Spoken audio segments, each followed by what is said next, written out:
Commission meeting to order. Jill, would you please call the call to order, please? Yes, Robert Bailey. Here. Mark Berry. Here. Dana Curran. Oh, she's termed out as of this week. Dr. Anthony DeRigi. Here. Richard Hunn. Here. Diane Kinderman. George Buzz Link. Here. Margie Namba. Eric Rivero Montez. Here. Mark White. Here. We have a quorum. Thank you. As Jill just indicated, Dana Curran, our vice chair, has termed out and decided not to reapply for a position on the commission. And so one of the things we'll be doing tonight is taking a vote to assign a new vice chair, which we'll do during the process here tonight. So let's start with the introduction of commissioners. Please briefly state who you are and who you're representing, starting with you, Bob, down the podium. My name is Robert Bailey. I represent the cities of Folsom, Galt, and Ileton. I have 35 years in solid waste and transportation and 10 years of teaching in the environmental health field. Hi, my name is Mark Berry, and I represent the city of Sacramento. I'm currently a transportation land use planner for Caltrans. I'm Tony DeRigi. I'm a retired pediatrician from Kaiser Permanente and represent the city of Sacramento. Hi, Mark White. We have a small consulting firm that does work for the garbage industry. I represent the county. I'm Richard Hunn. I was appointed by the Sacramento County, and I have about 30 years experience in consulting environmental compliance. My name is Marie Wooden. I'm the interim director for Sacramento County Environmental Management Department, where I've worked over 25 years, staffed to the commission. Buzz Link. I'm a Sacramento County appointee. I'm a registered civil engineer and have about 40 years of experience in local or regional water and power issues. Eric Rivero Montez. I am a representative for the city of Elk Grove. I work in the Environmental Management Department for Sacramento Municipal Utility District, focusing on climate change issues and greenhouse gas emissions. Okay, thank you. First of all, I would like to provide an opportunity for public comment. Anybody in the audience would like to approach the commission and make a statement, they're welcome to at this time. Seeing none, we'll move on to our next agenda item, which is going to be the City of Sacramento Active Transportation Program. And speaking tonight is Jennifer Wyatt. And Jennifer's with the Department of Public Works, and maybe you can give us an introduction and go ahead. Certainly. My name is Jennifer Donlin Wyatt. I am with the City of Sacramento in the Public Works Department. I've been with the city for about a year now. And we're doing a lot for active transportation. It's a pretty exciting time for the city. I'm going to give you a quick overview, and I'm really happy to take any questions that you might have. Perfect. Wonderful. Thank you. What good timing. Okay, so tonight I'm just going to quick overview of how we do our planning, transportation funding, our year in review, which is essentially June through May, and then current projects and efforts. So we follow, as you probably are well aware, our general plan, our area plans. We have a number of corridor plans, and then probably most importantly for active transportation, we have our bicycle master plan and then our pedestrian master plan. How we fund our projects in the city, this is a surprise to a lot of people. They don't realize that we actually don't get any general fund for any of our active transportation projects. This is an example from our last fiscal year budget, but essentially we are funded through either Measure A, bond measures, grants, gas tax, and the like. We generally use Measure A, particularly for active transportation, as our local match to get grants. Like I say, grants. That's essentially how we fund 99.9% of our active transportation projects, using our local dollars, the little that we do have, as a match for SACOG, state, or any potential federal grants that are out there. These are typical grants that we go after, which is the SACOG regional local grant process, SACOG Community Design, SACOG Bicycle and Pedestrian, and then we get to the Active Transportation Program that is administered by the state and then is also has a regional call for projects. We look at the Highway Safety Improvement Program. The City of Sacramento has been incredibly successful with the Highway Safety Improvement Program. If you're seeing a bunch of pedestrian crossings going up this year, that is in thanks to the Highway Safety Improvement Program. And then other state transportation planning grants.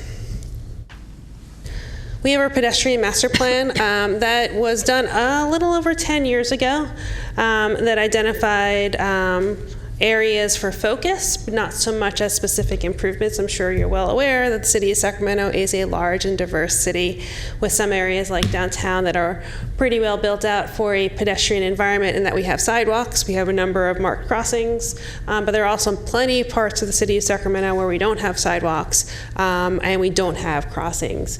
And we use the pedestrian crossing guidelines that you also see here as our guide for determining warrants for when we would put in a marked crosswalk, whether we put in an RFB, rectangular rapid flashing beacon, or a even more expensive but more effective pedestrian hybrid crossing beacon, which are the ones with the mast arms and the red lights and yellow lights up on top.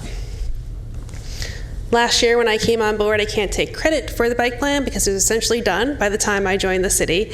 However, I did bring it to council for adoption. Similar to most bike plans, we have a network of existing and planned bikeway improvements. I think one of the key things that I was actually able to contribute to the bike plan was the bicycle facility selection guidelines that you see here. This graph helps us determine what is probably the most appropriate bikeway facility in relation to the vehicle volumes and the vehicle speeds. So the higher the speeds, the higher the volumes, the more separation the bicycle facility should be from the roadway. So for example, a residential street that has low volumes and low speeds, we don't need anything special. That's fine, we can do it as a bike route or a bike boulevard. As we get to like 10,000 ADTs, and that's what we're talking about, average daily traffic, and we're hitting about 30 miles an hour, that's when we want our bike lane. Sacramento standard bike lane is 6 feet wide, and that's something that we consider. As we go up to higher speeds and higher volumes, we're looking at a buffered bike lane where you have not anything vertical separating, but you have painted hatching anywhere between 2, 3, or maybe even 4 feet if we have the real estate for that. Then once we get up to really higher speeds and higher volumes, not necessarily together, it could just be higher volumes. For example, downtown, we don't have high speeds, but we certainly have a high volume of cars. We have what we call a class 4 or a separated bikeway. A class 4 separated bikeway, that's Caltrans terminology for class 4, is basically the bikeway facility has some sort of physical separation between you and the moving vehicles. It could be something from a delineator post to a car. And we're going through design of 2 of those projects right now and looking at the potential for them downtown. A quick year in the review. So one of the things that the City County Bicycle Advisory Committee is tasked with is an annual update to council. We actually haven't updated council yet, but I have prepared the update for them as part of this year in review. And we typically break things out into what we call the 5 E's, which is engineering, education, enforcement, evaluation, with the overarching goal of equity. I broke it up a little bit differently for the year in review because it didn't quite fit nicely into those E's. So I'll quickly go over what we've done in the 2016 to 17 year. We adopted the goal, a Vision Zero goal. Vision Zero is, I'll go into it a little bit more, but the philosophy that serious injuries and fatalities on our roadway network are unacceptable and they are preventable. And our City Council has adopted that. And in January this year, they adopted the goal for 0 traffic fatalities and 0 serious injuries by 2027, 10 years from now. So that was a very, very big moment. They've tasked us, me as the project manager, with finishing our action plan about how we're going to do that. It is ambitious. But I think it is a fabulous way to move forward. Then we also, probably not as exciting, but important, we've adopted our bike parking rack design and placement standards to ensure that bike racks that are installed, whether by the city or by private development, actually function. Rather than looking like a nice piece of art, they're actually able to lock your bike in 2 places, be secure, that sort of thing. That actually took 9 months to get through. It was a little bit longer than I expected, but we were able to accomplish that. Then we moved the City County Bicycle Advisory Committee from a small room in City Hall to council chambers to allow for broader and bigger transparency. We are now broadcast, just as you are. I assume we are being broadcast on TV and on the internet, and then it lives forever in the archives online. That was a big move for us. For engineering, we had a number of projects that opened up last year. The Big City College Bike Ped Bridge down in the Curtis Park neighborhood. The 65th Street bike lanes, it's a pretty short segment, but we were able to take advantage of a resurfacing project to get into bike lanes at the freeway ramps for Highway 50 at 65th Street. One of our larger projects, the Freeport Boulevard bike lanes, opened up, and that was significant. It was a road diet from 4 lanes to 3 in front of a school near City College to provide bicycle facilities. It had high volumes, higher than typically expected volumes for a road diet. So that was a pretty successful project. We're also tracking, this year was not stellar. We hope to do better next year. We installed 46 bike racks and 1 bike corral. We're hoping to amp it up a little bit more for next year. We're lucky enough to have in our annual CIP a line item and a budget for bike parking. So I want to make sure that we fully spend that and install as much as we can in this coming year. And then you might have noticed we also launched our bike share preview. So 50 bike share bikes were rolled out in the city of Sacramento and the city of West Sacramento as a preview to the full regional bike share system that is expected this fall. That'll be in the cities of Davis, West Sacramento, and Sacramento. We're hopefully going to be entering in our planning stages very soon. It's being led by SACOG in partnership with the cities that I mentioned. As part of our encouragement, we did Sunday Street on Broadway, which I'm going to go into a little bit, so I'm just going to highlight that right now. We released a bikeway user map, so a professionally produced bike map that has a map of all the bikeways in the city on one side, and then some educational pieces on the back side, so folks, for example, know their hand signals, or how there are 3 different ways to make a left turn. You can choose the way that best fits you, those sort of things. We also rolled out our pilot bikeway wayfinding program. You'll see that downtown. We're guiding folks currently to Cesar Chavez Park. It's part of our process to figure out, are these signs working? Do they make sense? Does the community understand what they are and how to use them? We also rolled out some education pieces. We started in January our urban biking class. It is an in-classroom class, nothing on bike, but in classroom. The classes have been full every month since January. It's pretty exciting. It's an 1.5-hour class, free, open to any City of Sacramento residents, where they learn their rights and responsibilities, but also how to enjoy the ride. And staff have gone to a number of training. There was a Caltrans Class 4 bikeway training. We took key engineering staff to that. We went to the NACDO Designing Cities Conference, which hosted trainings, which is great because I was one person. We've now had 2. We've brought a new person who started last week. There are 2 people doing active transportation in the city. And so while we can do a lot, it's even better when there are more people who can do more. So we're working on training our engineers. And lastly, our evaluation is our year in review, which we'll be doing every year. So a little bit on Sunday Street on Broadway. If you don't mind, can I get a raise of hands of who attended or knew about it? All right, we got 2 folks. I am incredible. This was my life for most of the spring. It is our first open street event that we've ever had in the city of Sacramento. Done with 0 budget. It was all through fundraising and donated time and in-kind staff time. It was a 2-mile stretch. We closed down Broadway to cars and opened it up for fun. We encouraged folks, we had activators, what we call them, folks along the corridor who hosted activities. The goal was it had to be active, so no one just sitting around. It can be art, there was dancing, there was hula hooping and hopscotching.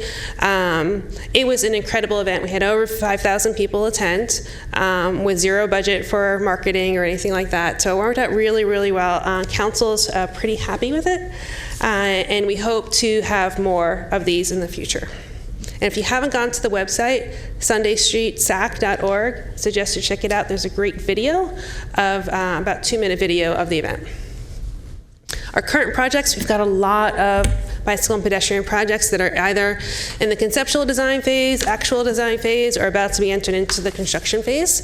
We have a number of complete streets projects. Bell Ave, that is funded through SACOG. It's going to be under construction soon. I won't go through all of them, but as you can see, we're doing a lot of work. I'm pretty proud of all the work that our small staff in the city are doing. I'll quickly go over Vision Zero because I think this is probably one of the most important projects that I am working on. So Vision Zero is a traffic philosophy that rejects the notion that traffic crashes are accidents. They are not accidents, but they're preventable incidents that we must systematically address. Any single serious injury or fatality. And so the city has directed me to move forward with identifying how are we going to do that. So first and foremost, as I mentioned, they adopted the goal for 0 fatalities and serious injuries by 2027. It's incredibly ambitious, but why shouldn't we be ambitious? We're talking about people's lives. We're working on the plan right now. At our website, Vision Zero SAC, we publish all of our documents. We have a task force that's made up of stakeholders throughout the entire city. They are helping to guide the process. Every stakeholder meeting that is held, we publish all the materials immediately thereafter. We want to be as transparent as possible about what we are doing and how we are moving forward.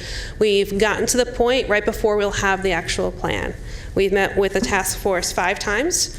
And we've built up from identifying what our vision is, what our goals are, to what is the crash data looking like, and what are the key pieces of crash data that are important to the stakeholder group. And then lastly, what are the types of countermeasures? How are we going to address those crashes through the 3 E's predominantly, so engineering, education, and enforcement. Although we will obviously look at many more ways. And they guided us. We had our last meeting about 2 weeks ago. And we have the goal of having the public draft plan at the end of August, maybe early September. The summer is getting by me really quickly. And then last and not least, bike share. So we've rolled out our preview of bike share. For those of you who don't know what bike share is a system. It's essentially an extension of transit. You become a member. You are able to use any of the bikes within the system to travel within the city. It's been incredibly successful in many other cities.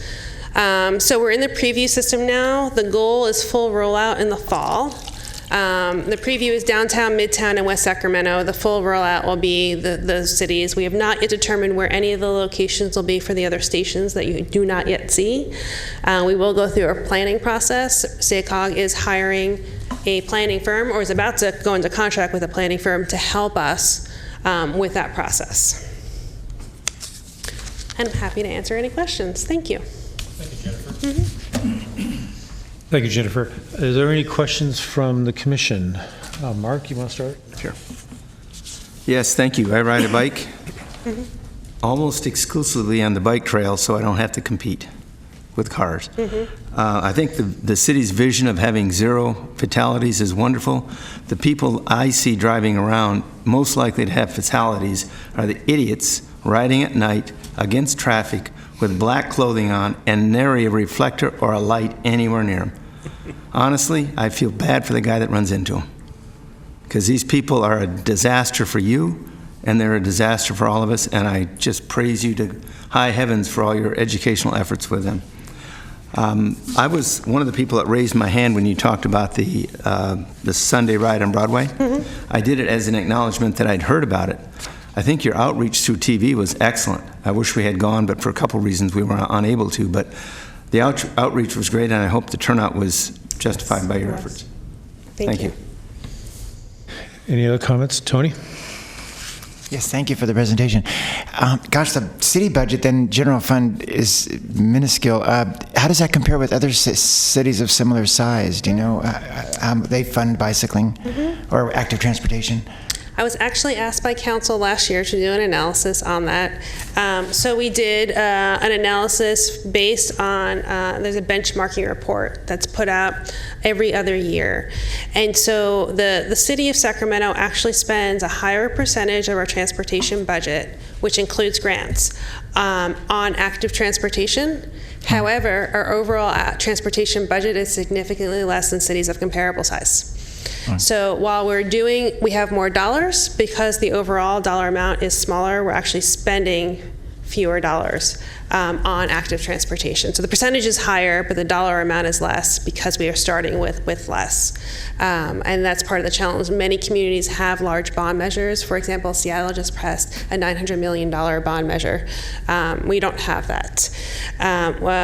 Los Angeles has Measure M, and a good part of that goes to active transportation, so therefore they have a higher dollar amount. Same thing with Alameda County, and then the city of Oakland just passed, within Alameda County, they just passed Measure KK, so they also have significant higher amounts of funding than we have. Thank you. And do you collaborate with the county? Does the county have active transportation? For example, if a bike lane is leaving the city and going down the street and crossing into the county? Mm-hmm. So I have a counterpart over at the city. There's a fellow named Dan Klinker over at the county, and we collaborate. So currently the City-County Bicycle Advisory Committee is a combined both city and county, and we do work together.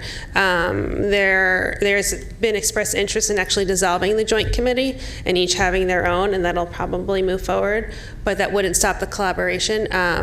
Particularly since we have a very large border for which we share. And then we have places like the Panhandle and I guess it's called the Finger down by like Florin that comes up into the county area, surrounded by a city area. So we do coordinate a lot. There are a lot of county projects that are going on that I work with the engineering team over there. And can you give us a quick update on a couple of projects? I forgot the name of it. It's the Lower Sacramento River Parkway bike trail that. Yeah. Sacramento River Parkway. Yes. Okay, great. That is an exciting project. The Sacramento River Parkway has been planned for at least 30 years, I believe, that runs along the Sacramento River on the levees in the Big Pocket and the Little Pocket. There have been challenges with implementing it. First, probably the biggest challenge with implementing it is the city does not have legal access to all the parcels along the levee. The state attorney general has decided that while the state has access to the private properties, that does not give the city access. So we do not have access to those parcels. There are a number of trail segments that can be built. That we do already have access. We are currently working on one right now that's near Garsha Bend Park down in the pocket. And City Council, as part of a one-time funding opportunity for this fiscal year, has allocated $2.3 million towards the acquisition of easements or property along the corridor so that we can build the trail. We'll need more, but it's a good start. And one more segment would be the Sutter's Landing Park up to, on the south side of the river up to 8th Street Bridge in Sacramento State. Mm-hmm. So that is what we call the Two Rivers Trail Project.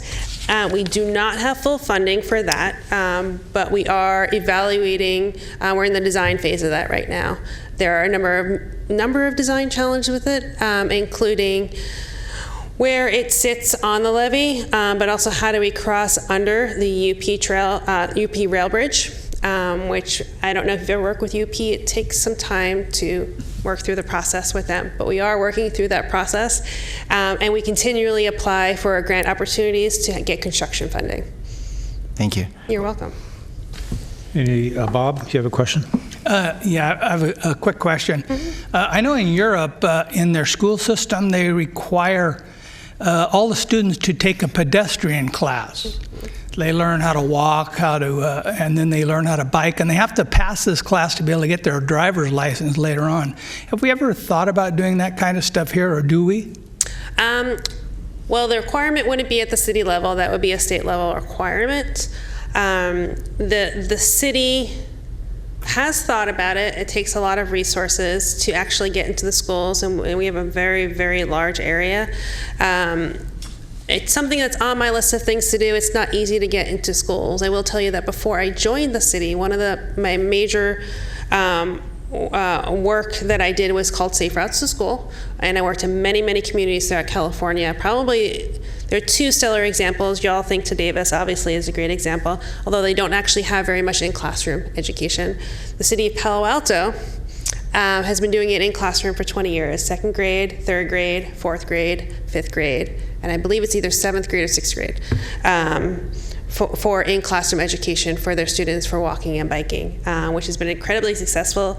Despite the high density and large roadways in Palo Alto, they have a higher walking and biking mode share than the city of Davis does. Yeah. How about the safety center here in Sacramento? Do we still use that as training for kids, or is it just optional? I believe it's optional, and it's run through the school district. The city is not involved in sending students there. Yeah. Oh, and my last one is, do we enforce bicycle registration? There is no required bicycle registration in the city of Sacramento. Oh. We do encourage folks. The police department has what's called Ride On, and what it is registration so that if your bike is stolen and they do recover it, then they can check that serial number against what you registered with that, and you can get your bicycle back. Okay. Oh, thank you. You're welcome. Blair? Mark? With the passage of Senate Bill 1, is the city going to be more aggressive in going for the active transportation program grants? Yes. So SB1 has been, well, hopefully will be wonderful for the city in many ways. So as we talk about maintenance for our roadways, it's always an incredible opportunity to improve our walking and biking conditions. So we do expect through our roadway maintenance efforts to also benefit from that. Then there is also additional monies that will be available through the active transportation program, the state program. And we will put as many applications in as is humanly possible to get those grant monies. Yeah. Down this end, Eric? I was wondering if I were to have an incident or a near miss, how would I go about reporting it so that it gets captured in your data set regarding the Vision Zero? I imagine you're trying to collect as much data and information as possible. So Vision Zero is very much a data-driven process. We are only using police reports. Okay. I strongly encourage any bicyclist who is hit, whether it's an injury or not, to actually file a police report, because if we don't know about it, we can't do anything about it. And I've come from the bicycling community, and I have friends who are professionals who might work for another agency who might have gotten hit by a car, but they weren't really hurt, and they don't report it. That actually only hurts us in the long run. We really need any incidents like that to be reported to the police department and file an actual incident report. So it makes it into what we call SWITRs, Statewide Integrated Traffic Record System. Okay. Yeah. But as far as near misses, if you have something close at this point, there's no way of... Not as part of Vision Zero, because we are focusing on where we actually have had severe injuries and fatalities. If we get to the point where we've taken care of all those, I'm happy to take care of the near misses. But there might be, where you have near misses, there might actually be data to support making improvements there now. Thank you. Mm-hmm. Mark, you have some more questions? Just one. The big wide green bike lanes, how effective are those, and how much maintenance do they require? A lot of repainting, or? So green is typically applied with thermoplastic, so it lasts longer rather than paint. We as a city have moved forward only implementing those in conflict areas, because while we can get a grant to put something in the ground, we don't get a grant to maintain anything. And we want to make sure whatever we put in the ground we can maintain, and our maintenance monies come out of the gas tax for our resurfacing and resealing projects.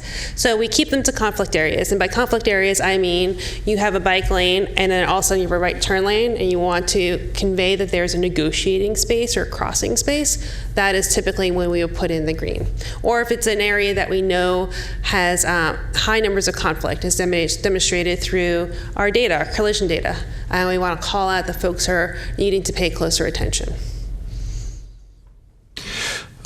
I've got a couple questions, Jennifer. For your Vision Zero, is this goal of zero accidents, is that primarily for bicyclists or pedestrians also? Oh, actually, it's for all modes, walking, biking, and driving. Okay. How many accidents a year are we talking about? Well, there are many, many, many hundreds per year. What we are actually looking at fatalities, we're anywhere between 30 and 40 fatalities a year.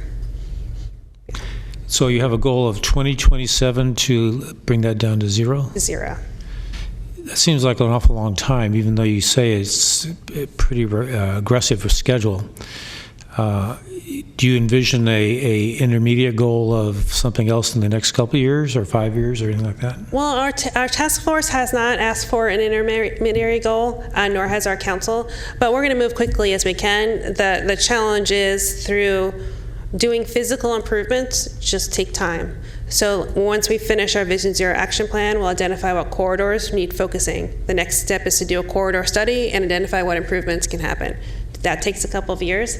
Then we have to apply for grants to actually make those improvements happen. So by then it is close to 10 years or thereabouts. If there was unlimited sources of money, we could probably do it a little bit faster, but given the financial reality, it will take some time to get those improvements in.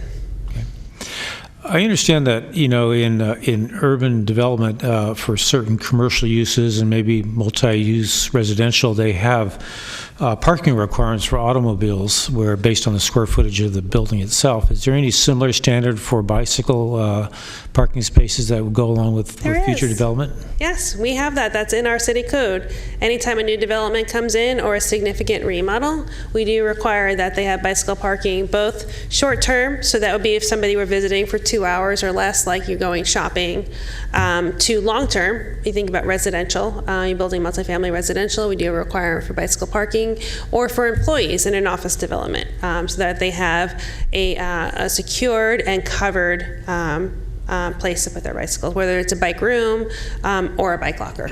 Okay, excellent. Yeah. Mm-hmm. We'll actually be opening our first bike spa. A spa, I mean secure parking area, SPA, but I like to call it a spa. Do not call them bike cages because you put something scary in a cage, and our bikes are not scary. We'll be opening that up at the Sac Valley train station in a couple of months. If you've been there lately, actually it's all ready except for the locking mechanisms, but it's right at the refurbished building. It's a beautiful glass enclosed room with a 2-tier bike parking structure. So if you're ever there, I suggest you check it out. Excellent. Any other questions from the Just commission? a quick comment. So it sounds like you're being asked to do a lot with very little funding, except grants, and grants can come and go. Is there anything we could do as a commission to encourage increase in your budget or anything like that? Well, it's not just my budget. All of transportation is funded this way through grants. Whether it's a new roadway, a new traffic signal, we're always struggling with finding ways to fund signals, for example. I suggest, I look forward to a day where we have a transportation sales tax measure that is successful, that can help fund the improvements that we need. I've seen in communities outside of the Sacramento area who have been successful in getting these facilities built is all through their transportation sales tax measures.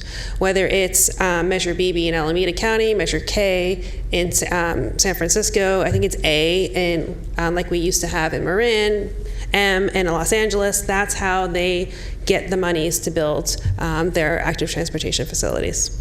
So work with your electeds on that. So did you get an answer for your question there, Tony? So just regarding, so isn't the city council, you're not asking for more money from the city council for your budget then? We don't ever. Transportation has never gotten money from the city council from the budget. That is generally funding police, fire, just, essential services. Right. Everything else has to be self-help. Okay. Yeah. So Jennifer, short of monetary requests, is there anything else this commission can do to help facilitate your development of the Zero Vision Plan, or anything else that you're actively pursuing at this point? Express your support as we have plans that come forward. That would be absolutely wonderful. And if there's a way for me to communicate with you continually and add you to our list for noticing for things like the Vision Zero Action Plan, which we'll be bringing to the public this fall, I'm glad to have your support. Okay, we will definitely monitor that and keep track of that. Is there an email list that you have for public or an agency like us to follow along? There is not, but our website is sacramentobikes.org. Yeah. We want the simple URL so folks can remember it. Well, thank you very much. If there's no questions from the commission, appreciate your coming down and making the presentation to us. Thank you for having me. That was good. Our next agenda item is the Sacramento Environmental Vehicle Association update, and Mr. Guy Hall is going to make a presentation to us regarding electric vehicles here in Sacramento County. So, Guy, hello. Well, thank you for the invitation to speak to you tonight. Do we have, there they are.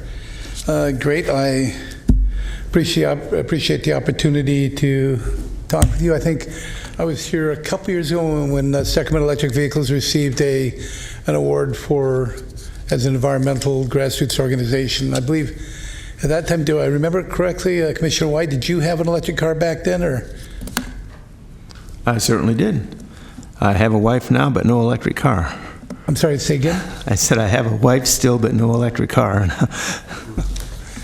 Well, bikes are good movement forward. And I would ask for your forgiveness. I gave a talk in New Orleans, and coming back in the plane, the air pressure changes, affected my hearing a little bit. So, if you have to sometimes call out or shout out, maybe the answer, the question as we move forward. So, again, my background really with electric cars is relatively recent, only about 2011. When I was started with the Electric Vehicle Association. At that time I was the president, and started up from about a dozen people to, we're now approaching 650 volunteers. And I'm also on the National Electric Auto Association board. And I'm kind of noted also for having been the only person that's driven an electric car all the way from the Mexican border to Fairbanks, Alaska. And in this picture you can see behind me the pipeline, the Alaskan pipeline, with my car in front of that. So it's been an exciting couple of years. So what I wanted to hopefully be able to talk with you about today, again, who is our group? What is the Electric Auto Association about? And what are we doing? Talk a little bit about what we see happening with the market right now, why EV owners like cars and like EVs in particular. What is our current situation with respect to EVs on the market? Leadership that Sacramento provided back in the beginning of the about 2010, 2000. That was there then and helped move things forward, and talk about how that's gone, and then some of the next steps that I think we can go to keep expanding on that. So the Electric Auto Association itself is national, actually an international organization that's built up to help create feet on the ground to educate the community. So it's all about educating the public about electric vehicles on a one-on-one type of basis, ride and drives, show and tells. If you happen to be at the Sacramento State Fair this weekend, Thursday through Saturday, you'll see a dozen electric vehicle owners there for a ride and drive with the help of the SMUD and the PEV Collaborative. So you'll be able to actually get in the car and take it for a little spin at the fair. So our goal nationally is to help the chapters be effective and for our members be a location or storage of information. If I look at the chapter here locally, you can see some of the pictures over the last several years. Well, this is just essentially last year. 26 events that we were involved in, over 8,000 one-on-one conversations that we had with the public to explain them and share them with them, our family story. You'll see, in fact, I brought in and this was quite a surprise to me at the time. I brought a Tesla Model X and was showing it and had to step away for a little bit. And when I came back, someone was driving away my Model X. Now, we also have a Nissan Leaf and two Nissan Leafs as well. But and I started to chase after him until someone stopped me and said, well, that was Speaker De Leon. Maybe I ought to let him take it for a little bit. So I considered that. We have every other month we have meetings with interested parties around the region. We rotate that around the region. You can see we focus not just at adult communities and such members, but we also look at the youth. If I were to ask any one of you how much is a gallon, you probably have a good idea of what a gallon is, maybe something like that. But if I were to ask you how much is a kilowatt hour? Anybody comfortable with that question? No, I mean, that's very typical. But in the future, we're going to have to learn about what a kilowatt hour is, because it affects not just our electric cars, but our electric bicycles, the solar power coming off the roof. Throughout our house, there's more and more being run by electricity, and we have to start getting used to those kind of terms. So we work with the youth on respect to that at schools, also talking about electric cars. So if I jump forward and say, why do people like electric cars? Because it's the owners of electric cars that turn around and come to our events and start trying to share their own authentic, personal, family experience. Well, first of all, it's the fun in that in terms of the pep, that instant pep that you have with an electric car that outperforms its gas counterpart. Along with that, if I had a gas car and I took the engine out, the transmission out, the gas tank out, and I put a battery pack back in, that car is actually heavier than when I started. All that weight is in the battery pack. Now the key there, I mean, that's not necessarily good, but the weight for that battery pack and where that battery pack is located is generally in a big tray underneath the passenger cabin. So that center of gravity for that car is way down, very, very low. So when I go into a turn, it will hold the road better than a gas car can because of that low center of gravity. And with that electric motor, I can pop out of it. Now, my wife tells me we don't need to do that on every turn, but I can, and it's a lot of fun. The acceleration is different than a gas car. It's not just surges and hesitations. It's smooth, pure acceleration. The Phillips, you get, every morning you wake up with a full battery pack. And maintenance, 95% fewer moving parts in an electric car. So put all those together and just the quiet nature of it, it's relaxing. And a lot of converts that get excited about this. On top of that, you get to save money. And I'll talk about some of the financial aspects. But even if you look beyond the personal impact, the personal things that we like about our own electric cars, there's things that these do for society at large that is fairly important. Especially a year or so ago, and I don't think the water drought is completely over, but it took for every gallon of gas that was produced, you took at least 12 gallons of water to make the gas. So as you're driving a gas car, you're also consuming water. If you look forward as to accidents, we were talking about a moment or two ago about accidents. The car pollution itself kills twice as many people as accidents. It's just that we don't see that. We don't have the traumatic front page pictures and images on the nightly news that car accidents can bring. But according to the American Lung Association, twice as many people die from car exhaust and pollution than accidents. Sacramento itself is on the 10 top polluted cities in the U.S. It's getting better, but it's still it's not a good place to be with regard to that. In fact, you can see it's the 14th and 8th is two of these very key criteria. Now, I don't know how familiar you are with this 2.5 particle sizes. Well, I think I've got I do.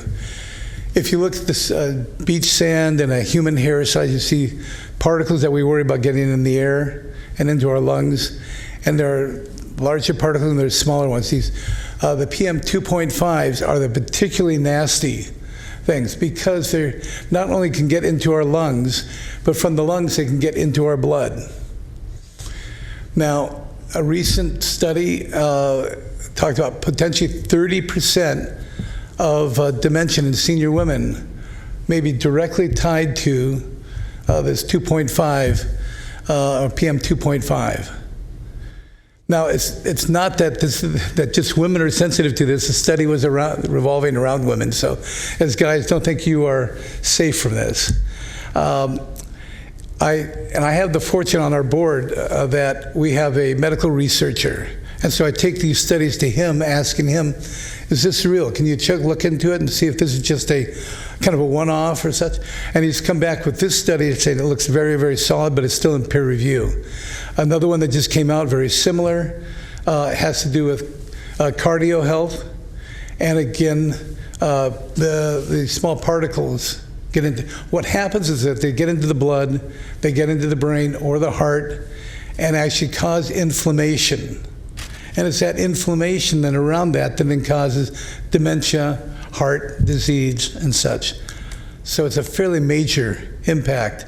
In fact, his group is looking at doing the same study on pre-birth infants in the womb, just because the particles go through the placenta into the baby and provide some negative effects there.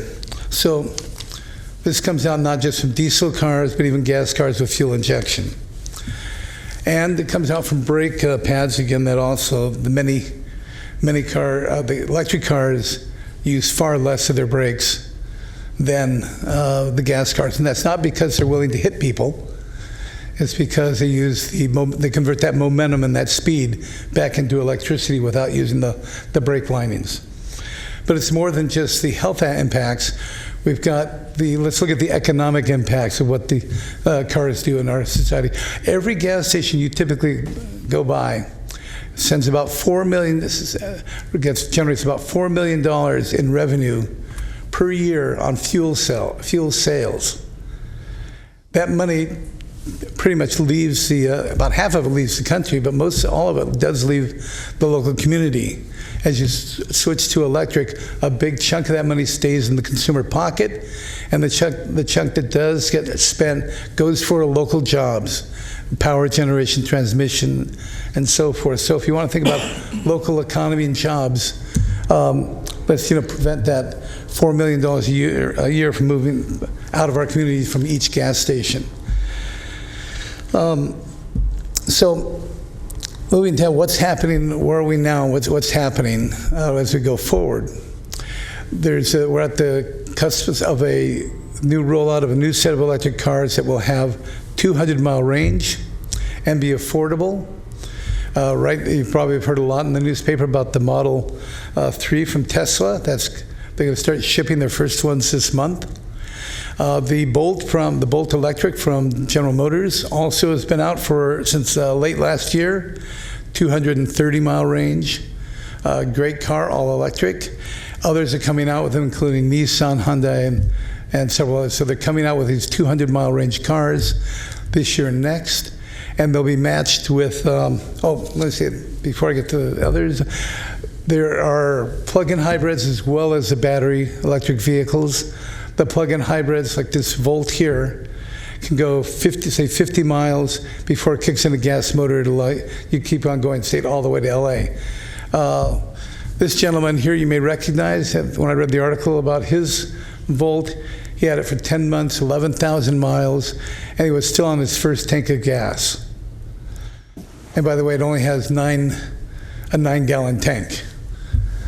So you can get plenty of range with the new cars, lots of range, and not just metro cars anymore, than the plug-in hybrids, whether it's the Chevy Volt or the Prius Prime, which has 30 miles before kicking in a gas engine to generate electricity. You can still get the occasional long-range distance that you might need. Stepping back and look at where are the electric cars, where's the market on it going? I think it's important to understand is that we have to think that this is not just a California event. This is not just an issue in the United States. We're doing about only 20% of the global sales of EVs. As you can see, China is doing more than twice as many as we have. They've got about 20 companies that are starting to produce electric cars.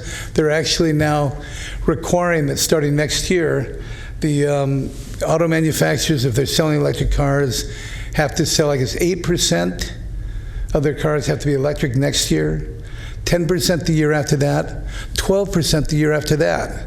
So they're pushing on a high ramp. And of course, we've seen pictures of Beijing, Shanghai, and the air quality there. So they have a very significant, not just an economic driver, because they do want to own that part of the business, but this health driver for their people. And I've been to both Shanghai and Beijing, and I remember the first time I asked, wandering out all day, and say, "Is this fog?" I mean, it was very, and nobody wanted to, at the time, nobody wanted to address the question and really answer it. They kind of mumbled about things, but It's a real driver there. Now, to the Chinese, the U.S. and European automakers have asked the Chinese to slow down that growth. I don't see that happening because they certainly have a domestic industry that wants to be getting a strong foothold globally on EV sales and be the dominant supplier for EVs like they are with solar. And they've got the health of their own people. So they're at the U.S. and the Europeans are going to have to catch up. Not to be overlooked, even though it's a small section under the other, India is planning to go 100% electric cars by 2030. 100% of new sales by 2030. And that's an ambitious plan, and they're doing a lot of activities now to make that happen. So, if we look then just more in the United States, you can see the ramp of electric cars. In Sacramento alone, there's about 10,000 electric cars. And that's not the county, that's a little broader region, including Placer, El Dorado and such.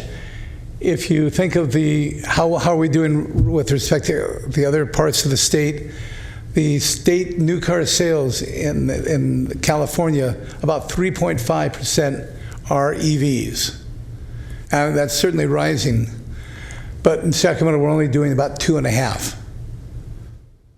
And so I think we've got some catch up to do there.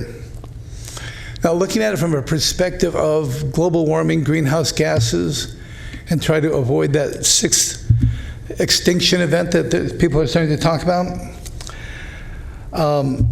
Let's look at where the major source of greenhouse gases are coming from. Clearly, this transportation this is on a California level. If you look at just Sacramento County, I don't have the city data, but the Sacramento County, again, fairly significant portion, the biggest slice of the pie by far, is again these vehicles. If you look just at the operations for the county, a big chunk just between their fleets and the employee cars, more than half.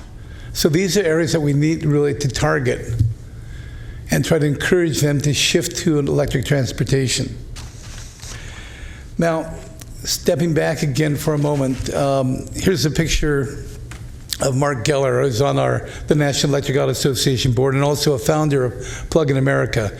We work together on a lot of things, a lot of activities. And he just recently put together an article, which I have included, I think should be in your packet there somewhere, that made a couple observations about trying to accelerate the adoption of electric vehicles. But let's start with what a lot of locales did that created some early success. They started heavily with incentives to get electric cars being adopted back in even 2000. But then they were successful, and that brought on congestion for whether it's parking, whether it's charging space for the chargers. But not only let me back, with respect to chargers, if you're not certain that the charger is going to be available for you, you're not going to risk taking your car to work or to the airport for many years. Great early leadership to get the chargers in place, but as a driver, if you didn't know for certain that you could get to the airport and back, you'd end up taking a cab or you wouldn't want to risk your family, your friends, and yourself being stuck there. And it's a very bad image to have your electric car being towed by a gas tow truck. So this uncertainty and the congestion brought out some issues that success created these problems. So they go into what I call a musical chair strategy. They say, well, you can't be there for more than 4 hours, so we can get more people to use that charger. This is the work to some degree. There's if I look at the example of the City Hall parking garage, they've got email list. I'll get actually to that specific. I'll touch on the City Hall in the next slide. But I mentioned this to my wife for some charge that would put at the the Kaiser Hospital in Roseville. Now you have to understand, my wife is a labor and delivery nurse, takes her job seriously. When I suggested that it may be an issue there and that they may have to sign and say you have to move your car within 4 hours, I got knocked back. She said, "Are you telling me that in the middle of a delivery, you want me to say, hold on there, I have to move my car? Are you nuts?" So the general issue, her example is a little bit more illustrative of the case that it's disruptive to the organization to say, move your car. After 4 hours, we want you to go out and move your car so we can share that parking place. That's not the purpose of the organization. It's not what people are there to do. But that was part of the way to solve it. There were, at the university, Sacramento State College, University, I talked to students. They had a great parking, electric parking that was installed there. And it was they charged for the electricity, but it was very, very reasonable priced. And I talked to one of the students, and they said, it doesn't work because I have to move my car in like 2.5, 3 hours, or I'll get a ticket. Now, I've got a choice of leaving one of my classes early or being late for the other class, and or risk getting the ticket. So again, it's another disruption to what that organization, the educational organization, is there to do. But that's how we solved it, parking violation. Now, Mark, in his paper there, made a couple of great observations. He said, wait a minute, we were successful with this, so our reaction to being successful is to stop doing it and to try to back off from it. Well, we were just getting started, and we have more urgency now than we did before. So he wrote again this paper that you have in front of you. No place like no place like work. The underwhelming case for overwhelming case for underwhelming power. Forgive me, but what he says is you can go to a level 1, a trickle charging to the whole workday, and just leave that car there. You get twice as many chargers or better, and just let that car charge. That'll give typically 36, 40 miles per shift, which is more than enough for most people and what they need on their commute. And again, more than most people. I said the examples I looked at were 90% of the commuters that would work fine. And the cost of that electricity, if you give it free, and we say, people like free. If you're trying to motivate people, it worked at the city garages, it worked at the county garages. People like free. Well, how much this gift of public services, why we're not going to fill up their gas tank for them, why are we doing this?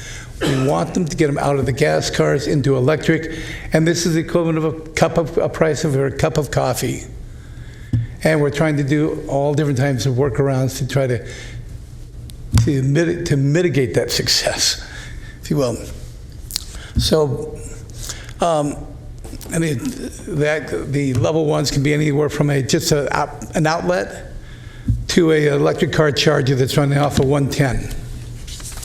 Now, Sacramento, both county and city, were strong leaders in the electric vehicle market and the infrastructure. Early adopter, they did some great work. They created an EV policy back in 1993. I think that showed tremendous leadership. And they provided free charging, free parking. And that included free charging at the Sacramento airport. We're back in, let's see, I think I may have a picture later. But the EV1s were even went to the Sacramento airport for charging. But that slowed down and such, and we need to pick that pace back up. Here we are. So this is what success looked like. In the City Hall garage, over 1,000 parking places. They've now dropped back to just a discounted monthly pass. Only 21 charging spaces. And 120 people are competing for those spaces. All right, now it's 120 people, 150 people, but let's look at doubling that number. Let's do quadrupling that. Why do we have to stop at 120? If our goal is to reduce the greenhouse gases, and as we saw in those pie charts earlier, then the question is, do we really want to stop at 120 in that garage? Now, so what I'm asking the city and the county to do is to consider that 1993 policy and build on it. Shift over to more trickle charging, especially the example of it at an airport. If I'm going to be there for all day or all week, I don't need to have my electric car filled up in the first 3 hours. All right? Now, to make that revenue neutral, I think you need to discount, or you may discount the electric vehicle parking, but then increase the internal combustion engine parking, car parking. Encourage people to get out of those gas cars to not just EVs, but to whether it's carpooling, whether it's bicycles, whether it's mass transit, number of alternatives. But let's raise the cost for people to do the gas polluting vehicles and ask them to seek alternatives and encourage the alternative electric as well as others. This quickly just shows again this what we call level 1, which is gives you about 4 miles of range per hour. Level 2 is what historically everybody's focused in on the past. And I think it's the wrong type of charging for many of our environments. The airport to have that level 2 there is kind of silly. The parking garage to have to be able to charge your car up in the first couple hours and actually move the car is not an optimal. So going back to more and more trickle charging, like they do in Alaska to keep the car engine warm throughout the day. Every car space in Alaska has got an outlet, so you can keep your car warm during the winter. And then augment that with DC fast charging, which I'll show some pictures of DC fast chargers here. The city's doing some great work in this, including arranging for several that'll be along Southside Park. SMUD has done several DC fast chargers in the region. So blending the two together, the very slow trickle charging and the very fast DC fast charging can be a great marriage together, because when SMUD put that DC fast charging out at the airport, even if I wasn't sure that I could get a regular plug while I was there, I knew I could come back and use I'll call it the gas station model, but use the fast charger to give my car the electricity needed to be able to get home. And by the way, the DC fast chargers are not just to fill up your car. Generally, they're to top off, add whatever you need to get home or to do what you need to do. My wife I'll be down doing errands in Sacramento with my 2011 Leaf, or 2012 Leaf, and she calls me on the phone and says, will you do a bunch of other errands while you're there? I will look and say, I think I can make it, but if I stop by one of these fast chargers for 9 minutes, I had 25 miles of range onto my car. I don't need to fill it up. I'm just getting a little extra bump so I can keep going. Here's where the current set of, we've got about some 20-some DC fast chargers in the region. They're starting to be set up along the corridors. So in addition to being used around town, they're being installed by these California Energy Commission, SMUD, Nissan, others to provide corridor charging as well. So this example I provided of the airport, again, early leaders. There's the EV1. If people see the Who Killed the Electric Car movie, all right. So the EV1 was part of that story. And back in early 2001, the city and the county showed some real leadership by placing public charging out the airport and other locations. So, and just recently they've added not only the DC fast chargers I mentioned, but they added 12 trickle chargers, so that the movement in the right direction. And again, the two, between the trickle charging and the fast charging, they're a great match. Furthermore, the airport could even look at doing something like when people come in flying from town, if they would, we can send the rental companies to provide electric cars for visitors, and especially if you have something like the Nissan, probably the Chevy Volt or Bolt EV or something, the Prius Prime. There's a non-worry. You don't really worry about charging, but you can then provide as an incentive again parking in the city garages. See, there are ways to incent even visitors to come out to try that electric car. And Sacramento, as the capital of the state, should be making a visible public statement.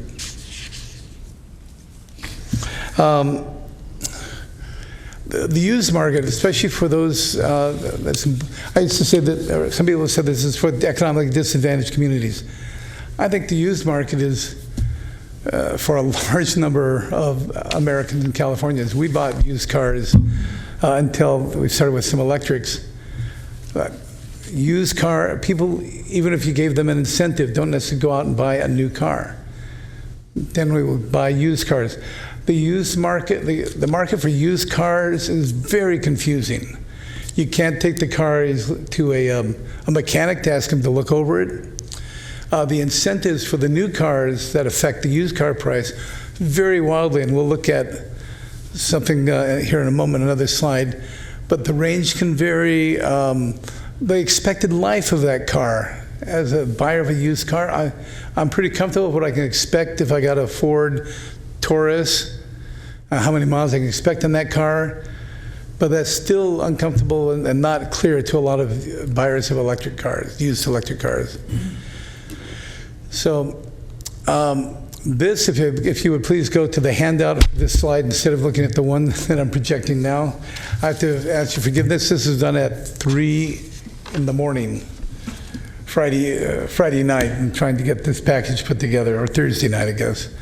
So you have a more recent than the one I'm showing you. So the incentives are, if you add up what all the different people are offering for new cars, between air districts, utilities, the manufacturers themselves, the dealers, the state, the federal, that electric car is getting darn close to being a free car. So if you have the option, like I stopped by Marysville Nissan dealership there and I asked, how much is this Nissan 2013 used Leaf? 30,000 miles on it. He said, well, we're looking at about $14,000 or $15,000. If I go out and get a new one after all the incentives for that same price, that's not a particularly good deal. It may have started out at $31,000, but it's the true price to the consumer is much less. It can be, even if I can't take advantage of all these incentives, I can take advantage of quite a few and be in the teens. So I think people need some help and do that. We need to figure out how we help people try to figure out the used car market. So EV adoption can be increased. We can attack those big sections of the global warming and the greenhouse emissions, and the parking rates for clean air by incenting EVs, providing in various different ways. If you can even allow for fleet vehicles to allow the employees where they can take home a gas vehicle. And apparently, if they fill up a gas vehicle, they get reimbursed for that. Well, if they charge up an electric car at their home, you should reimburse them for that. I mean, use SMUD standard rates, not tough to do. Let's shift again from level 2s toward level 1s, the trickle charging. Discourage the gas vehicles with the higher rates. I've talked about blending between the two types. And even with that new set of EVs coming out that are the 200-mile plus, please don't look at your future infrastructure as just say, well, we'll only worry, all the cars will have 200-mile range, so we're not going to worry about that. The used market will still be for many years much lower in the sub 100-mile range. So you need to consider that when you deal with the infrastructure. And I think that's the end of it. Any questions? Yeah, Guy, thank you very much for the presentation. One of the things that we, as a commission, noticed, I believe earlier this year, that there's several cities here on the West Coast and the state of California have committed to increasing the electric vehicles as part of their fleet levels. And I think the state is committed to 50% of its fleet vehicles will be electric vehicles. San Francisco and LA are both running about 10 or 15%, I believe, in their commitments. But we haven't seen any commitments from Sacramento or the city of Sacramento or any other local governments, even though we do know they have some level of electric vehicles. We formed a committee here within the commission to take a look at that and see what are the advantages of converting to an electric vehicle fleet to some higher level than where we're currently at, and come up with a recommendation as to how fast we can make that conversion, as well as to the degree we can make the conversion of this from the total fleet. So I wanted to really kind of bounce that off you and say, what do you think about that as an approach to effectively contribute to electric vehicles on the road? Well, I think that's definitely a direction that we need to start moving in more aggressively with fleets. Clean City Sacramento, that's mostly their focus, and I'm on that board as well, to try to shift fleets, not just public but private as well. When I've talked to people, both city and county, the feeling I've got from them is they want to do that. It's just that they're hemmed in their ass to do something with very little funds. And they've got a box that they've kind of been essentially felt that they have to stay within. So if you can, as an independent task force and such group, come together and look at, explore ways to achieve that, I think it's very, very doable. I'm not particularly enamored with the idea of going to natural gas or compressed natural gas as the interim step, because that's better than gasoline. I don't see any reason why you wouldn't make the step all the way to electric. Okay. Yeah. Did I answer that question then? Yeah, I think so. Again, I think we're looking at some level of replacement that's taking place with the existing gasoline-powered fleet. And instead of just investing back into gasoline-powered vehicles, we would be looking at converting a portion of that to electric. And that's what we want to work with the city and the county on to develop that approach. And bear in mind, too, the state is pushing very hard to be shifting this fleet as well. Yes. So it's not just at the city and county level, but also the state level. Are there any other comments from the commissioners? Mark? Yeah, I would like to first off clarify what I said to you in response to your question about owning a Leaf. My wife had extreme range anxiety, continues to. She doesn't like the way I drive either. But my view of the Leaf was it is the most perfect vehicle for driving around a town that you could own. Because it, like you said, it zips right along. If you're going 50, 60 miles a day, ours had an apparent range of 85, but we never tested it. So when my wife saw it getting to about 30, 40 miles on the meter, we got panic time because she didn't want to get stuck. But if I had my druthers, I'd own both, a gas car for distant trips, but a Leaf, something like that for local stuff, perfect vehicle. And thank you for your efforts. Thank you. And your wife would probably have been much happier to see when there were a whole bunch of fast chargers being scattered around the region. Mark, you have a question?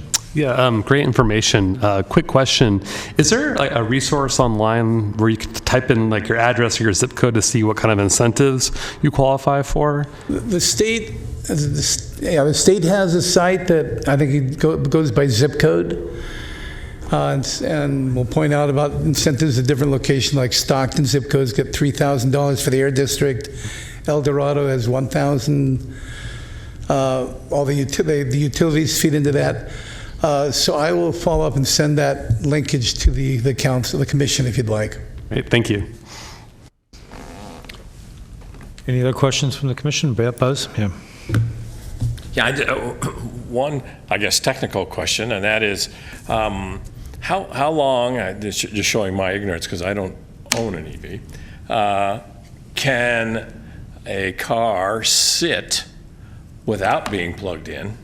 I mean, the parasitic loads that can drain these batteries, I mean, how are we talking, 6 months before you have to worry about it, or 6 days? I think it's before 6 months.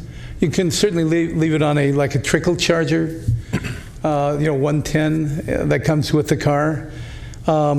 Certainly you're not worried about weeks, but somewhere you're getting multiple months, might be, and I'm assuming that you leave it with a full charge. But it will slowly over time do that, and 6 months might be an issue. I'm not certain about that, but certainly 6 weeks wouldn't be. Cool. Good. And so my other question is one of, and I've seen this in the papers of late, and that is, what are we going to do? We stop selling gasoline and we lose that gas tax, and we don't, transportation taxes that aren't going to go pay the roads. How are we going to collect that? And I know there's a number of different ideas out there, but is there some formulation that's looking positive? I mean, everything we've looked at so far is kind of like, here's the incentives for you to do this. Somebody's paying for that incentive somewhere along the line, and particularly if everybody now gets an electric vehicle and we aren't selling any gasoline, how are we paying for those roads? Well, I think the incentives need to be partially funded by the polluters. I mean, that's one way to look at it. That's why I say you might have two different rates for cars parked in the garage. In terms of the road, if you're referring to road tax and road use, that is a big issue as more and more cars do switch to electric, or as that's a concern. But the bigger one is as we get there, more people switch to high mileage cars, high miles per gallon cars. That also is even a bigger impact right now. So we have to figure out and address how we're going to deal with the funding the road maintenance. It is critical. Just recently, the state passed some legislation to bump up the charge for electric cars every year to cover road expenses. $100, I think, as part of the annual registration. At the same time, they bumped up the gas tax as well. But we need to. Right now, we're not asking gas cars to pay for their externalities that they cause in terms of health, in terms of the pollution and all that. And I'd like to see eventually some more like a carbon tax, where gradually we're including them already as part of the cap and trade. Their price of gas has gone up a little bit. That we probably need to be a little bit more aggressive, because we have to make that transition. It's more a matter of when and how fast we want to move it. Yeah, I recognize that there are certainly benefits beyond the incentives that you're giving here, that the health benefits are certainly significant. Yep. My only concern is, and I'd like to see us all be able to find a way to justify having an electric vehicle. I think that'd be great. But at some point, these things can't ride on air. So you got to get them. And I recognize that automobiles, the wheel loads on automobiles, even though they're slightly heavier with an electric vehicle, are not the issue here on private automobiles. It's trucks that are destroying the roads out there. What's the prognosis for trucks, heavier duty vehicles beyond what I'll just call the individual's vehicle here? Well, it's not just trucks too. It's ships. It's airplanes. So almost all transportation now is working pretty aggressively toward being able to shift to electric. There's several companies that are working on medium and heavy duty trucks that'll be electric. You probably have heard Tesla talking about I can't remember the class number for these large tractors to be able to pull a trailer. But they're looking at coming out with those as well. All across the transportation spectrum, there's movement to move all of that across. I understand that. I understand that Volvo has announced that they're going to go completely electric in their fleet. Yeah, and they make a lot of trucks. Yeah, they do. They get. I mean, all you have to do is go down I-5 on any weekend, and you get inundated, or you can hardly travel down that through all the trucks. I mean, so there's a huge amount of that commercial traffic that's out there that is got to be contributing to on all aspects of this that we would like to improve upon. Anyway, What surprised me is the whole idea of having planes run on batteries. So there's a lot of weight in those batteries, but they're looking aggressively at trying to get helicopters and planes to be able to go electric. And what's behind some of that is that the battery technology is starting to accelerate. Yes. I was saying for several years that it's improving about 6% per year compounding. Last 2 years has been more like 12%. And that's narrowed the slice of the pie that hydrogen fuel cells have been looking at. People at one time thought they would be the dominant supply of clean energy. But as the batteries got cheaper and cheaper and more capacity, the niche of hydrogen fuel cells is getting smaller and smaller. So, that's a question I do have too, and I know that's not, EV is not hydrogen fuel cell, but what is are those in fact, that was, one of those technologies that was certainly being looked at with some favor. Is it now kind of going into remission, if you will, the whole thought of hydrogen fuel cells as power sources? They certainly have got some big challenges in front of them. I mean, they still are having to try to bring down the cost and still continue to try to scale up the technology, along with setting up the infrastructure. That's much more expensive than electric cars. And perhaps their niche will be more some of the big heavy-duty trucks. I'm not counting them out yet. But their slice, their niche is getting tighter and tighter as the batteries get better and better. Yeah, good. Well, thank you very much. Yeah, thank you very much, Guy. We appreciate your presentation. You've had a lot of information that we need to think about, so thank you for your effort. And I guess there would be one thing I'd like to suggest for the future is that you consider, if you haven't done so already, getting a fairly deep presentation on autonomous. Because the impact is going to change to our cities and counties. It's going to be far more dramatic than even electric cars. And it's going to be a lot sooner than most people think. So we can end up with there's a heaven or hell kind of situation coming down with this. But if we can get in front of it, it can be heaven. But if we let it run its course, it'll be hell. Anyway, okay. Thank you for the opportunity. I appreciate that. And thank you to you to help make this happen. Okay, moving on to our next agenda item is approval of our June 2017 meeting minutes. A copy of the meeting minutes are enclosed in your agenda package. If there's somebody who'd like to make a motion here, we'll entertain that. I move we approve. I had one minor little thing I told Jill about, not worth mentioning though. Okay. Is there a second to that motion? Second. It's been moved and seconded by Bob Bailey. All in favor, please say aye. Aye. Aye. Any opposed? Any abstentions? Oh, I guess I wasn't there. I'll abstain. I missed the meeting. Abstain. Do we have a quorum with Tony's? Okay, good. So that's been completed. The next agenda item is the selection of a new vice chair for the remainder of 2017. As I indicated at the beginning of our meeting, Vice Chair Dana Curran has stepped down and away from the commission. So I'd like to entertain any nominations for a new vice chair to fill in her position for the remainder of 2017. Are there any nominations? I would nominate Eric. I accept the nomination. Thank you. Yeah.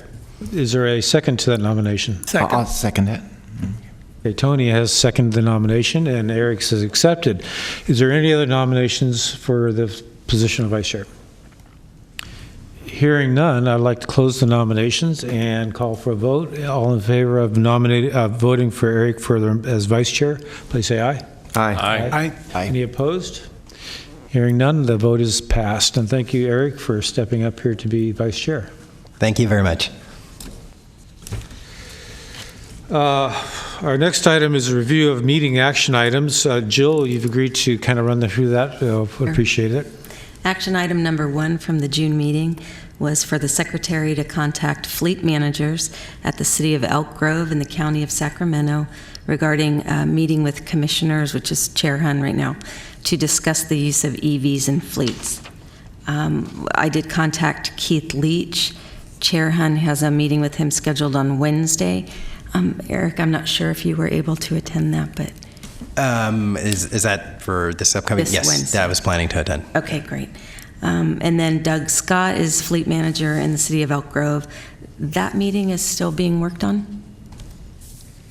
I did send out an email to Doug, and I have not heard back at this point. Yeah. So I can follow up with you on getting that meeting scheduled. Okay, appreciate it. Okay. Item number 2, Secretary requested the SEC to be included in the email list for EIR documents regarding the I Street Bridge project and the Broadway Bridge. I made that request, and it was confirmed on July 10th, so we will be notified of all EIR documents. Number 3, Commissioner White to contact a landfill speaker for November's meeting. He did make that contact. Still working on availability.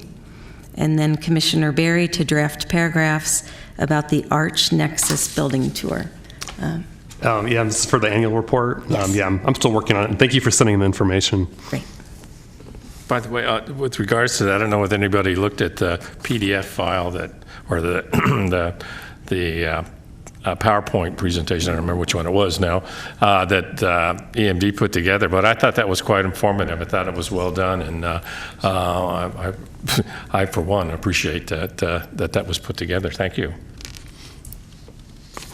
Okay, thank you, Joe. I appreciate that.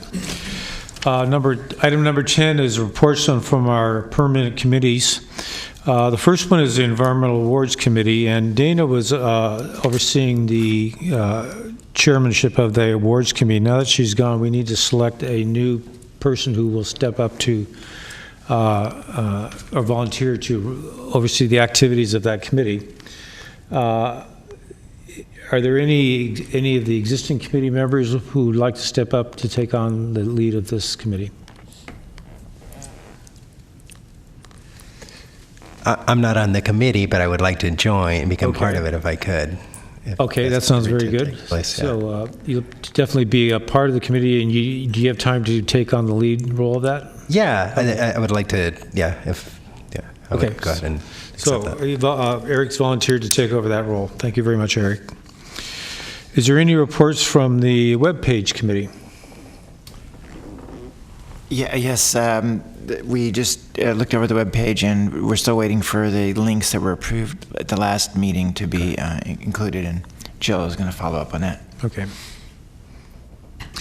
And finally, the 2017 Annual Report Committee. There's no activity at this point. We're still collecting information, and we'll be putting that together as the year continues to develop. So there's no action at that point in time. In terms of our ad hoc committee reports, the first one is our Cyanobacteria Committee. Jill, can you report when this report was actually released to the public? Yeah, it was mailed to the jurisdictions on July 14th by email. So the hard copies have not gone out yet. Okay. So this report has been released to the public. It took us a while to get to this point, but I'd like to say thank you for all your efforts to put this together, and we definitely make it available to a broader area of interest. And which reminds me, I came across a news article today where they reported a major blue-green algae bloom up in Oregon, which killed 32 head of cattle. And it hit the news on the internet, and they're talking about this as a very significant incident, and they've not seen this one encountered of this size before. So I think our report is timely, and I'm seeing more reports of cyanobacteria and harmful algae blooms occurring throughout the state as we're now proceeding through the hot summer months. So hopefully our report gains some traction here locally and brings attention up to a higher level of detail. I have a comment. Sure, go ahead, Mara. Jill, I propose that we place this report on EMD's website. I will do that. Mark, go ahead. Marie, question for you. So we have this algae thing occurring now at a time when we've had major rainfall. Would we expect it to be more serious when we have a drought condition again? I'm sorry, can you repeat that? I'm sorry. Would we expect that the algae situation would be even more serious when we have another drought? If we have a drought, we have less water, so I would think that you wouldn't see as many HABs. Is that what you're saying? When there's a drought, there's not going to be as much water available, so. But to me, it seems like moving water is going to move the algae away. I guess I'm thinking of the severe drought we were just in. Yeah, that's what I'm thinking of, too. So I think when you do have stagnant water, and I'm going to mention that in my report, the EMD report, with high temperatures, that's when you're going to see an increase in the HABs. So. Okay, thank you. Then in regards our electric vehicle fleet committee, like Jill just indicated, we have some meetings set up with the county fleet manager, and we're going to be discussing their current management using electric vehicles and how the information we would be looking for to prepare our report. So that'll be happening this week. Mark, go ahead. One of my assignments for the electric vehicle thing was to look at greenhouse gas emissions as a result of the cradle-to-grave situation with electric cars. It was very, very hard to find. In fact, I did the research. The resource I found indicated that because there's such a wide variety of vehicles, electric vehicles, it's going to be difficult to put down an average number. But I have to tell you, what I did discover is that the California Air Resources Board has a report on midterm review of advanced clean cars. If you're interested in how clean our cars are getting and what's involved in that and how the auto companies are responding by stepping up faster than they need to, go look at that report. But do set aside a lot of time because it's extensive and there's lots of data and it's all very well referenced. It's really a good piece of work. Does that report discuss electric vehicles or? Oh, yes. Could you provide a copy to Jill so you can distribute to them? I'd be happy to provide her a link. That'd be great. Mark, if you're interested, I can give you a link that shows our greenhouse gas emissions per megawatt hour so that you can kind of see how much each megawatt hour how much emissions result for each megawatt hour, and that might give you a basis to compare a vehicle versus an electric vehicle versus a gasoline vehicle. It might give you an idea, at least in how it works here in Sacramento. Well, it would allow us to compare emissions because what you're talking about is emissions, right? Yes. And EVs are zero, so anything. Well, yeah, I guess this would be more plus not just the tailpipe emissions, but rather including the amount to generate the power. Yeah. Yeah. So if you're interested in that, I could provide you some information on that. Okay, I have a chart that compares, but yeah, that would be interesting. Okay. And for our region, which for is our even more region important in particular. Enough of that discussion? Okay. Moving on to the outreach element on our agenda. Last week, we compiled a partial list of local environmental commissions. And this list is attached into our agenda package. And I was able to put this list of about 20 other local environmental commissions throughout California in about 20 minutes. So I think if we did an additional investigation using a Google search, we could probably double this list fairly quickly.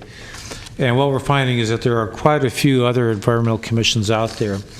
They're not all similar to our environmental commission. Some are regulatory in nature, other ones are advisory, like similar to ours.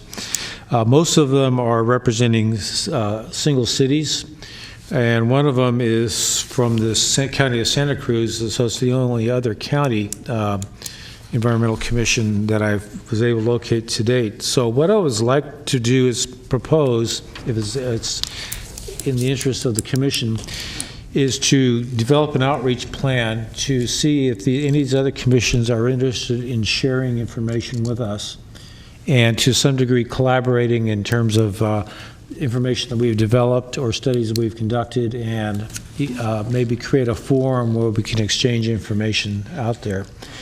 And maybe start this with maybe a survey of what these commissions actually do and their responsibilities and their authorities. and we can maybe create a broader survey of how we all may be able to interact and share information. So is there any interest from this commission to do this at this point in time, or any objections if we do proceed along those lines?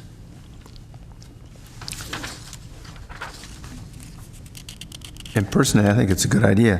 The cities that you identified are wide-ranging, different kinds of interest, different levels of environmental concern. It seems like just sort of a broad brush. I think we could find some very interesting information doing a survey. Given that there is this interest to continue with an outreach effort, is there any volunteers who would like to work with me to put together an effort to conduct this outreach? I would like to volunteer. Great. Eric, that's one. I would too. Oh, Mark, perfect. Okay, so that's 2 volunteers that'll help me on this, and it won't be a major effort, but it's maybe something we can do with a quick search. Thank you very much. That's the end of that topic, so we're moving on to the Environmental Management Director's Report. Marie, would you like to speak? Yes. Environmental management continues its efforts to enhance monitoring of harmful blue algal blooms by working with the Arden Arcade Creek volunteers who monitor neighboring creeks for any unusual activity. The volunteers will be trained to recognize harmful algal blooms, also known as HABs, and report any sightings to EMD staff. Environmental Management Department did receive a report that Rancho Seco Lake was closed to swimmers this month, not due to HABs or the harmful algal blooms, but due to high coliform bacteria levels in the lake. The park officials suspect that the high coliform levels were most likely from waste materials from the ducks and geese that inhabit the lake in warm water temperatures. Our department also completed a series of trainings for staff on health and safety awareness related to cannabis manufacturing. And we also offered the training to some other county department staff to attend. And a couple of us just attended the National Environmental Health Association conference, which was interesting because Canada was there and gave a really good presentation on their efforts to monitor the cyanobacteria HABs, which I thought was very interesting. And they also categorize their HABs, or these blooms, category 1, 2, and 3. So I wanted to take a closer look at that. And he was going to share his report with me. So that concludes our report. So this categorization, is it based on hazard or size or? Size and hazard. Okay. It was really interesting. If you could maybe help inform us in the future. Yeah, I will share his presentation with you. That'd be great. Thank Okay. you. The next item is opened up to any other commissioner comments or ideas or thoughts you'd like to bring to our attention. Mark? I had a discussion meeting with the guy from the city who's managing the, I guess, the rebuilding of Sac City's landfill at 28th Street into something useful to the entire public. They currently have out there an interesting skate park, a good-sized dog park, but they got a lot of land. It's like one of the biggest resources, certainly in the city of Sacramento, even compared to the rail yards, but also in the region. And it's got just wonderful potential for a lot of things as long as we don't invest in something that requires future maintenance. The landfill's already under a lot of maintenance requirements, and things accomplished with respect to the landfill maintenance that also benefit some park facilities, for example, would be a wonderful thing. So the city's looking very hard at what it can do out there. I expect some good things coming out of it, but I also expect a lot of discussion because, as Marie knows, there's a lot going on out there.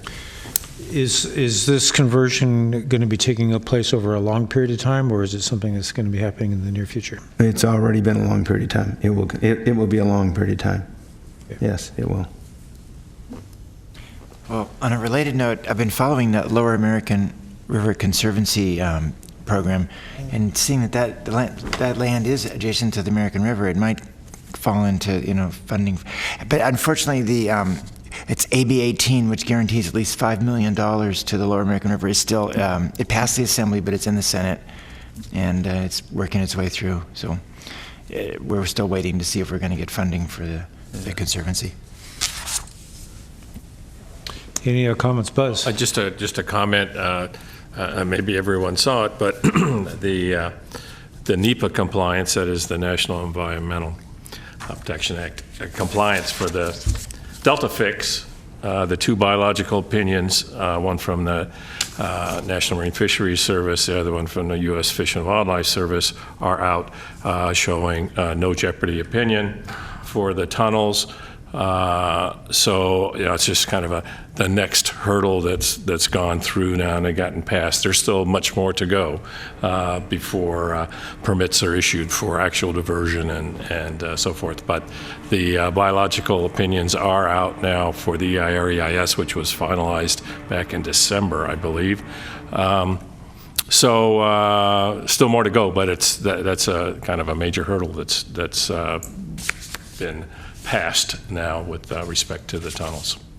Yeah, that's very interesting, Buzz. Thank you very much. Yeah. Bob, would you have something to comment? Yeah, the SEC organizational document we were working on, are we going to continue with that? Yes, but we haven't put it has not been a high priority. So yes, it has not fallen off the agenda, but it's just a matter of how we want to pursue this. Are you still interested in being involved in this? Well, I sent a bunch of stuff, Yes. so I thought maybe, didn't know if it just got dropped off or we were going to discuss it another time. Okay. We'll bring it up again at our next meeting, okay? Given that, hearing no more further comments, I think we're ready to adjourn, so thank you very much, and we'll see you guys back in August. Good night. Oh, thank you.